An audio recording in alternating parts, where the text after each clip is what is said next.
अगर तुम चाहते हो कि कोई तुम्हें इज्जत दे, तुम्हारा सम्मान करे, तो इसका सिर्फ एक ही समाधान है दोस्त, और वो ये है कि तुम अपनी फील्ड के बाप बनो। जब जब तुम अपने काम में अपनी क्रिएटिविटी का इस्तेमाल करोगे, तुम अपनी फील्ड में बाकी लोगों से ज्यादा कमाल करोगे। अरे जब है बड़े सपने तेरे, तो क्यों थोड़े में समझौता करे। झुकती है दुनिया अकेले के आगे भी प्यारे मोहन, पर पहले तू अपनी फील्ड का बाप तो बन। पता है 90% से ज्यादा लोग इसलिए फेल नहीं होते क्योंकि वो बहुत बड़ा सोच लेते हैं जिसे वो नहीं कर पाते, बल्कि वो इसलिए फेल होते हैं क्योंकि वो बहुत छोटा सोचते हैं, और छोटी सोच कभी बड़ा बदलाव नहीं लाती। इसलिए बड़ा बदलाव लाना है तुझे तो सपने नहीं लक्ष्य रखो। सपने और लक्ष्य में यही अंतर है कि सपने के लिए बिना मेहनत की नींद चाहिए, जबकि लक्ष्य के लिए बिना नींद की मेहनत चाहिए। और जब भी तुम्हें ये लगे कि तुम चारों तरफ से घिर गए हो, जब तुम्हारे पास कोई ऑप्शन ही न बचा हो, उस वक्त बस इतना याद रखना, यही वो मोमेंट है जहाँ से तुम्हारी तकदीर बदलेगी। एक डायमंड जितना ज्यादा घिसता है, उतनी ही ज्यादा उसकी वैल्यू होती है। तो अगर अभी परिस्थिति खराब है तुम्हारी, तो ये रोने का वक्त नहीं, बल्कि एक अपॉर्चुनिटी है, इसका फायदा उठाना सीखो। वैसे भी इतिहास लिखने के लिए कलम नहीं, हौसलों की जरूरत होती है। हौसले ही तो है जो तुम्हें और ज्यादा डिजर्विंग बनाते हैं, क्योंकि लाइफ में तुम्हें वो नहीं मिलता जो तुम्हें चाहिए, बल्कि वो मिलता है जो तुम डिजर्व करते हो। दोस्त, खुद को डिजर्विंग बनाओ। चाहिए तो सभी को होता है, लेकिन मिलता उसे है जो डिजर्व करता है। तू नहीं करेगा तो वक्त करेगा, जो भी करेगा अच्छा नहीं करेगा। इसलिए बेशक तू गलतियां कर, समय उसे सही करेगा। अभी तो समय है, और क्या लेगा। अरे पता भी नहीं चलेगा कब जीरो से हीरो बन गए। तू लगातार चलता तो रहे, वरना पता भी नहीं चलेगा कब अमीर से फकीर बन गए। चाहे तो मजे में दिन गुजार के देख लो।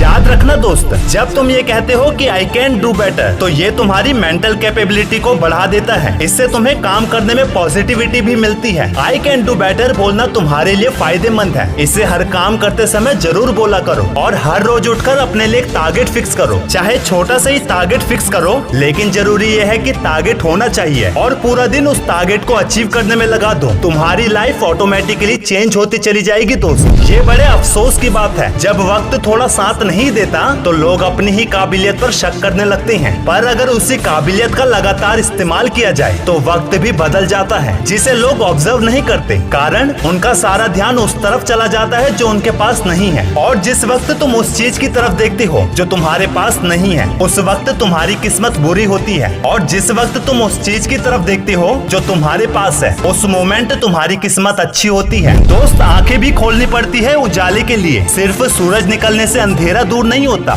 गौर से देखोगे तब मालूम पड़ेगा, परिस्थितियाँ जितना ज्यादा तोड़ती हैं, उससे कहीं ज्यादा मजबूत बनते हो तुम। इसलिए वक्त कितना ही ज्यादा खराब हो, काम करने का जो ठाना है उसे पूरा करो, क्योंकि एक पूरा किया हुआ काम 50 आधे अधूरे काम से कहीं ज्यादा अच्छा है। वीडियो के लास्ट में बस इतना ही कहूंगा, हर फील्ड में 2 से 3 चैंप जरूर बैठे होते हैं। चैंपियन उन्हें सिर्फ उनकी मेहनत नहीं बनाती, बल्कि किसी भी फील्ड में बाप बनने के लिए स्मार्टनेस होनी बहुत जरूरी है दोस्त। जैसे लोगों से अपना काम निकलवाना, आने वाली प्रॉब्लम को बाकी लोगों से पहले भाप लेना, इमोशन को सबसे लास्ट में रखना, ये स्मार्टनेस की कुछ वो क्वालिटीज हैं जो एक साधारण बच्चे को भी अपनी फील्ड का बाप बना देती है। वीडियो अच्छी लगे तो चैनल को सब्सक्राइब करके बेल आइकॉन जरूर दबाना।